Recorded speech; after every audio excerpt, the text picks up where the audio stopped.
নমস্কার বন্ধুগণ, আমি বিশ্বজিৎ নিয়ে এসেছি আপনাদের পছন্দের প্রোগ্রাম বাংলা ও বাঙালি। বন্ধুগণ, আজ আমি 1976-এ রিলিজ হওয়া দিলীপ কুমারের এক অত্যন্ত মহত্বাকাঙ্ক্ষী ছবি বৈরাগের সম্বন্ধে কিছু কথা বলবো। হ্যাঁ বন্ধুগণ, বৈরাগ ছবিটি 1976-এর 15 অক্টোবর রিলিজ পায় এবং মার্কেটে এসে মোটামুটি ঠিকঠাক রেসপন্স পেয়েছিল। এই সিনেমাটাতে দিলীপ কুমার ট্রিপল রোল করেন এবং সেটাই হিন্দি সিনেমাতে প্রথম সিনেমা যে সিনেমাতে হিরো ট্রিপল রোল হিসাবে আত্মপ্রকাশ করে। বাবার চরিত্র উনি করেন এবং দুই ছেলের চরিত্র দিলীপ কুমার নিজেই করেন।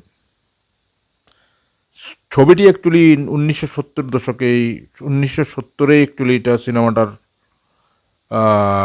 মহরত হয়ে গিয়েছিল, কিন্তু নানা কারণের বশত ছবিটি রিলিজ হতে হতে 1976-এ এসে 6 বছর লেগে যায় রিলিজ হয়ে। এর জন্য এটাতে অনেক এফেক্ট করে, কারণ যখন 1970-তে যখন দিলীপ কুমার এই সিনেমার হিরো হিসাবে মানে যখন ওনাকে সাইন করা হয়েছিল তখন ওনার বয়স কিছু কম ছিল, কিন্তু 76-এ 6 বছর ওনার বেড়ে যায় এবং যার জন্য সিনেমাটিতে ওনার যে বয়সের ছাপটা সম্পূর্ণরূপে প্রতিফলিত হয়। এছাড়া সিনেমার দুইজন হিরোইন, একজন তো ওনার নিজের পত্নী সায়রা বানুই ছিলেন, কিন্তু আরও মজার কথাটা হলো গিয়ে আরেকজন যে ওনার হিরোইন ছিলেন উনি ওনার থেকে 28 বছরের ছোট ছিলেন এবং উনি হলেন গিয়ে লীনা চন্দ্রবারকার। এবং এ নিয়ে অনেক ক্রিটিসাইজও হয়েছিল ওই সময় যে ওনার থেকে 28 বছর ছোট মেয়ের সঙ্গে উনি ওনাকে ওনার বিপরীতে কাজ করা হয়েছে এবং উনি অ্যাক্টিং করেছেন, সেটা নিয়ে অনেক মানে বিতর্ক সৃষ্টি হয়েছিল। যাই হোক, সিনেমাটা প্রডিউসার ছিলেন মুসির রিয়াজ। ওনার এই সিনেমাটা প্রথম সিনেমা ছিল এবং পরবর্তীকালে ওনার অনেক অনেক ছবি আমরা দেখতে পাই। রিসেন্ট টাইম পর্যন্ত ওনার সিনেমা আমরা দেখতে পেয়েছি মুসির রিয়াজের, কিন্তু এই সিনেমাটাই ওনার প্রথম সিনেমা ছিল। আর ছবিটির ডাইরেক্টর ছিলেন অসিত সেন। অসিত সেনের এই সিনেমাটা অ্যাকচুয়ালি সফর আগের আগেই অলরেডি স্টার্ট করেছিল। সফির সিনেমাটা যেটা রাজেশ খান্নার সঙ্গে উনি করেছিলেন, রাজেশ খান্না এবং শর্মিলা ঠাকুরের সিনেমা ছিল, সেটারও ডাইরেক্টর অসিত সেনই ছিলেন। এবং বৈরাগ বৈরাগ ছবিটি অ্যাকচুয়ালি সফর থেকেও আগে স্টার্ট হয়েছিল, কিন্তু অনেক কারণবশত সিনেমাটা অনেক ধীরে ধীরে অগ্রসর হয় এবং 1976-এ গিয়ে রিলিজ করে। এবং লোকে বলে সিনেমাটার মেইন ডাইরেকশন অ্যাকচুয়ালি দিলীপ কুমারই দিয়েছিলেন। অসিত সেন শুধু নামে ওনার নামটা দেওয়া হয়েছে এজ এ ডাইরেক্টর, কিন্তু মেইন ডাইরেকশন দিলীপ কুমারের ছিল।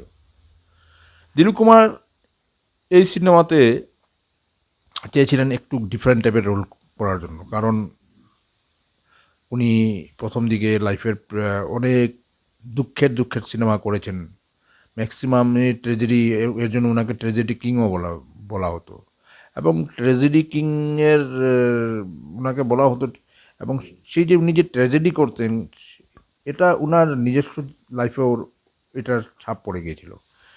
এবং একটা সময় এসে গেছিল 60s-এর লাস্টের দিকে উনি ডিপ্রেশনে চলে গিয়েছিলেন। এইসব দুঃখের সিনেমা করার জন্য দিলীপ কুমার ডিপ্রেশনেও চলে গিয়েছিলেন। তখন ওনার যে ডক্টর ওনাকে সালাহ দিয়েছিলেন, কেন আপনি কিছু ফুর্তি ফার্তা টাইপের সিনেমা করুন, সিনেমাতে যদি আপনার রোলগুলো যদি ফুর্তির হয় তাহলে আপনার এইগুলা আপনার নিজস্ব লাইফেও রিফ্লেক্ট করবে এবং আপনার মনটা প্রফুল্লিত থাকবে এবং আপনার ডিপ্রেশনটা ধীরে ধীরে চলে যাবে।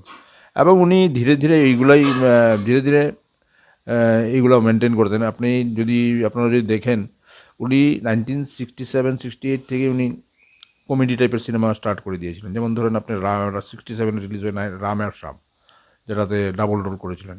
তো ওইখানে যে স্বামের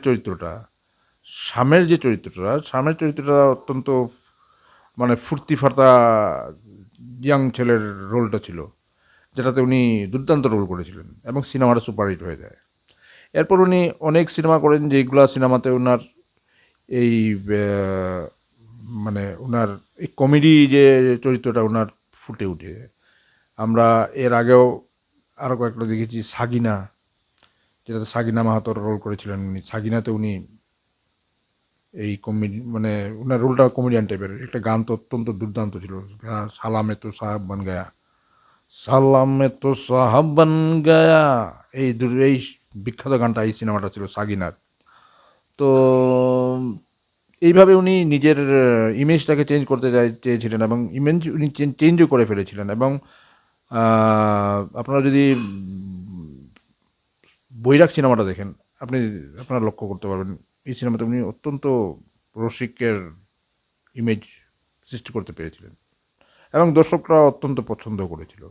যদি সিনেমাটা আগে রিলিজ হয়ে যেত, যদি আর্লি সেভেন্টিজে রিলিজ হয়ে যেত, তাহলে হয়তো সিনেমাটা আরও বেশি হিট হতো, কারণ ওই সময় উনার স্টারডমটা অনেক বেশি ছিল এবং উনাকে অত্যন্ত মানে এই সিনেমাতে যে অনেক এইজেড লাগছিল।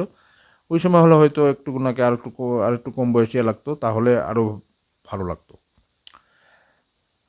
আরও একটা কথা বলতে চাই যে এই সিনেমার